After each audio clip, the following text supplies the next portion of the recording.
as gamers, we all know how absolutely horrible are regulations and overreach. And maybe that is currently happening. Or maybe the conversation is a little bit harder than that. Valve has already gotten sued, I don't know how many times, but at least 5 by different giant entities in different countries about because they're a monopoly or something else. No, Valve's just a good company that we all enjoy using because honestly, Gabe should get his second, third, and fourth yacht at this point. I don't care. I want to support him in this endeavor. But in any case, there is a new thing on the block that has already taken out Epic Games. You know, the guys who own Fortnite. And if you know anything about them, you know that they are literally gonna hire an army, literal army of lawyers to not even lose a single cent in their microtransactions if they can. And they still lost. In fact, they got absolutely decimated, which is even funnier. And now, this same situation is happening to Blizzard. And now, again, I am not a fan of over-regulations. I think some regulations are good, otherwise you end up in America where your food is made of plastic. China at least makes that illegal. The irony of China actually being superior to America in something. Wow, Ameribros, you need to step up because you're eating poison. But that's a different video, I guess. And in any case, now these same people, these same regulations are coming after Blizzard. And my god, is Blizzard cooked. Everyone get this. Blizzard is under investigation and Epic Games have already lost. That's quite the statement, and here's essentially what's going on, right? Regulators across the EU are now holding some of the biggest companies in gaming accountable for dark patterns and exploitative consumer practices. Meaning, in this case, Blizzard and Epic. I'm sure, by the way, there's gonna be people who are like, oh no, how horrible! Abusing psychology to get people addicted to stuff, and you're against this? How horrible. Yeah, again, this is why I said, not all government overreach, because this is technically still kind of overreach, is bad, necessarily. Now, can this lead to worse things? Because, well, everything that the government does is a slippery slope? Yes, that's the real problem. You see, this situation is bad because currently what's happening is good. If they destroy Epic, if they destroy World of Warcraft, Blizzard, and all of these companies for trying to, through psychology manipulate people into buying stuff, then that's good. But what this can lead to the future, that's dangerous. Epic. And what's big is that 2026 may actually be when the tide turns here, and that's because the EU is preparing one of the largest legal rollouts on digital consumer rights in years, and it is one that could change the face of gaming globally. So today, we've got a fairly big story to dive into. Last year we covered the EU's move against virtual currency when the European Consumer Organization laid out key principles for handling digital currencies under existing EU law. And as it turned out... Honestly, I'm gonna be real with you boys here, okay? Give me a second to compose myself. If women want to spend their money on stupid shit like horse games, go ahead. It's not like they are ever gonna be able to be accountable with their money in the first place. I mean, every single woman in the top 10 most wealthy women in the world got their money through divorce, okay? So, if women want to spend their money on horse games and lose all of it in stupidity, I mean, who am I to actually just stop nature's way? Honestly, rant over. Now, that whole thing was really contentious, and that's because they hadn't consulted with the games industry before they made their claims, but they also hadn't consulted with, other EU bodies who are basically working in the same area of policy. So it was all a little bit of a mess, but the reason why we're here today is because things have actually changed. You see, in the last few weeks, we've seen that those principles may not have been needed to take on every bad practice, and that's because regulators are already going after major companies like Blizzard and Epic, and they're doing so under existing law. And the first bit of this story is that specific targeting. We'll start off with Activision Blizzard, because they're in hot water with Italy's competition regulator, who have opened up investigations into the use of dark patterns in mobile games. Of course, dark patterns are basically all the manipulative bullshit that you find in games like that. And specifically, we're talking about Diablo. Oh, and then before someone actually tries to write a comment like, "Oh, those things don't affect me," they do. This is the reason why I tell everyone never try to get into psychology. It's gonna make you miserable. The reality is, if someone cracks the code, they can probably tap their fingers like in a specific pattern 3 times and you're gonna become their slave, okay? That's the end game of all of this, which is pretty goddamn scary. And it's very, very likely that someday will be found, how that can be done. But until that point, just know this, that there's no counter to psychological manipulation. Someone who is good enough in manipulation can literally tell you what they're gonna do, how they're gonna achieve it, and what the principles are in it, and they're still gonna get you. Because there is absolutely no counter to anything that actually just uses your subconsciousness. You can't. It's called the subconsciousness for a reason.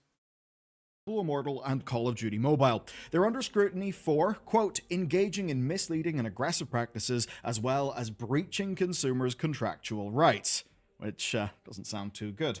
Now, the allegations run through the usual assortment of things, right? That's the FOMO-driven pop-ups for limited events, obfuscating currency packages, all of the usual dark pattern bullshit that we see in mobile games. But things actually get a little bit more specific. You see, the Italian regulator argues that these games are implicitly targeting kids through lax parental controls.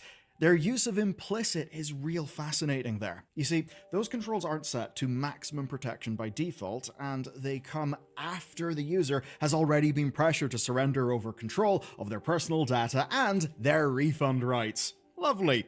Now, if the regulator finds that these games breach Italian law, then they can demand changes or levy fines. And that is exactly what just happened to Epic Games.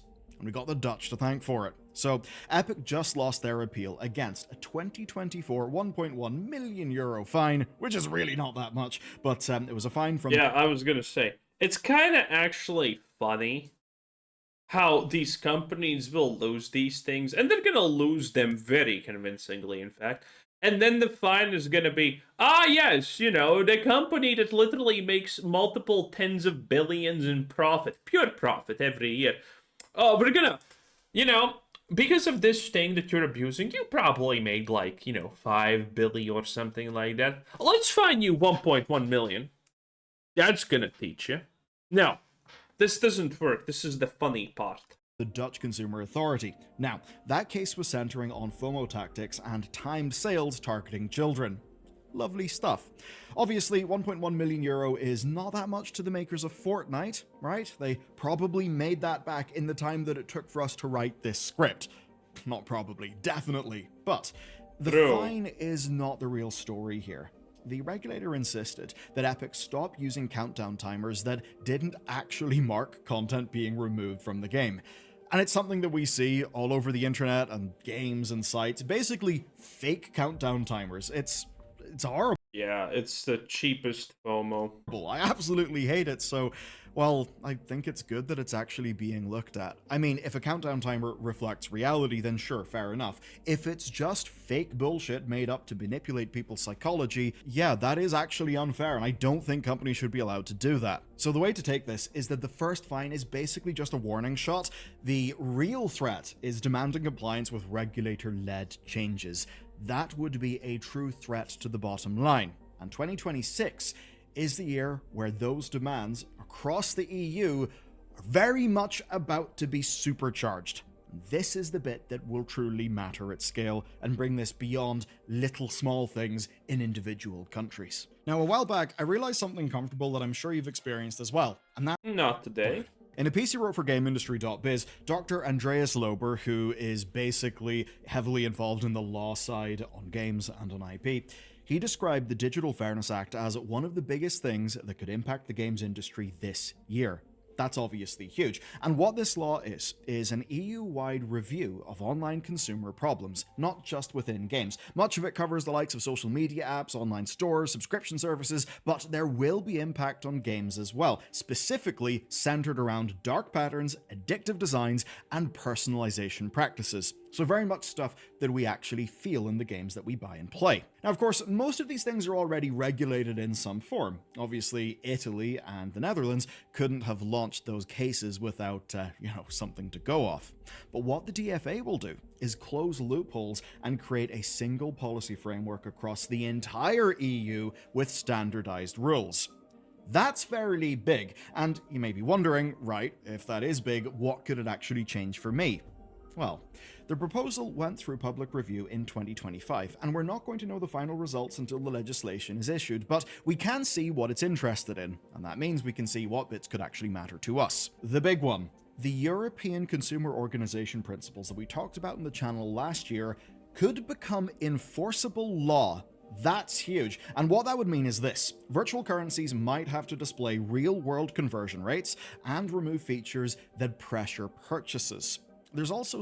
Oh, that is massive. That is massive. Again, there's a very simple reason why everyone wants you to go in and buy their currency. And that is...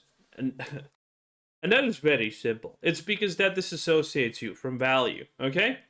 Knowing that knowing that $20 is 2,000 gems or whatever, just random examples, is fine. But at some point, you kind of start looking at the gems as gems because it's already technically money spent. So you no longer associate it with real-life money, even though it very much is. Scrutiny on the bundling and pricing presentation. Issues like, say, leftover currency, they're all pretty much done so that you've got to buy in a bundle that is more than what you actually need. Also on pity timers that encourage mass spending, on pay to skip, and on pay to win models. So there could actually be solid stuff that could be enforced on all of those fronts. And the sort of change you would see is basically more upfront information, better parental controls built in, and better withdrawal and refund policies, which I think is perhaps the major bit, especially the likes of the refund policies. But what's important to recognize here is that this is a holistic review. So they're looking at skin gambling, loot boxes, and even consumer protections around games whenever they end service. I mean, in a way you could see that as the Stop Destroying Games campaign goals, but approached from the perspective of contract law. Essentially, better terms could entitle refunds if a game shuts down early. I mean, recently we actually had a fun little case in the UK where it turns out if you were to steal someone's virtual currency, so if I somehow stole all of your RuneScape gold, that would actually be me stealing your property. Which does kind of raise the question, what happens if that thing shuts down, including all of your virtual currency? Oh, this is absolutely destruction. Oh, no. This is one of those bad things, okay? This one seems good good on the face of this, but how do you shut down a game? Can a user sue you for the fact that the company owning the game puts out a patch that makes them a lot poorer than they were? You see, this opens up a lot of things. So this is the thing that a lot of people are probably looking at and, oh, this is pretty good. Nope, this is super bad. This is already the slippery slope. Anyway, obviously UK, not EU, but it's a little spicy, so I thought I'd bring it up. Now, where it gets fun is there's quite a knock-on effect on other areas of interest, not just the kind of free-to-play microtransaction mobile game hell. There's also reviews of subscription models, which could mean easier cancellation for, say, your WoW sub or your PS Plus sub, alongside warning emails for auto-renewals or... Fun fact, the US Congress voted for a law in America that would just make it so that in America you need to just press one button and there you go, subscription canceled. No, nothing, don't have to, go through 50 different menus and then the most annoying thing in the world, just one button, cancellation. And yeah, needless to say, that did not pass. For some reason, Congress was against that. Who knows why? I don't know. I really don't know. Maybe some kind of lobbyists can answer that. I don't know. I'm just spitballing here. for price rises. All stuff that I think is fairly reasonable. It's basically just giving a consumer more information. Now, to be clear, this stuff is still a ways off from being law. I'll walk you through kind of the process. Q2 of this year will bring the consultation summary and impact assessments, then the final proposal will likely be tabled Q4. And by the way, whenever I say tabled here, I mean that in the UK EU version of tabled, which means put on the table, and not the North American version of whenever people say tabled, which usually means put out of the discussion and into the table, where, I don't know, presumably it goes into storage. But yes, tabled means it's actually happening in this context. Now after that, the EU Parliament and Council will negotiate and adopt the policy, and even then, even once that happens, enforcement would not be an immediate thing. Companies would need time to adapt, and of course, mount legal challenges. Yeah, and this part is just him saying in an extremely long-winded way that if this gets adopted, it's not going to be done in like a split second. It's going to take literally probably like 3 to 4 or 5, maybe even years of adoption time. Choice. Publishers could either build an EU-only version of their store that complies with these rules, or they could just change the game for absolutely everyone in the world.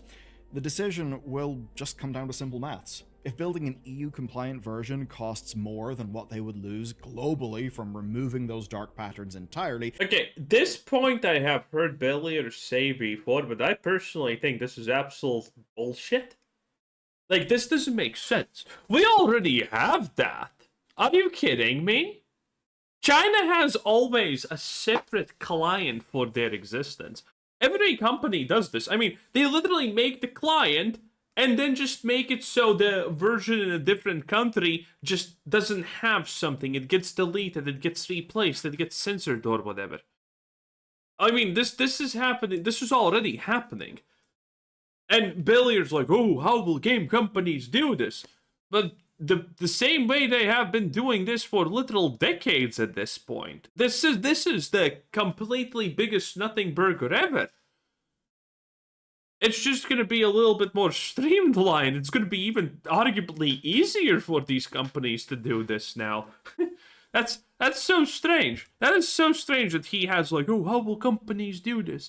Well, they're going to do this because they're already doing this. It's not a big deal. This is not even a major change for them. I don't understand this point. Anyway, that was Bill and News 10 out of 10. Bye!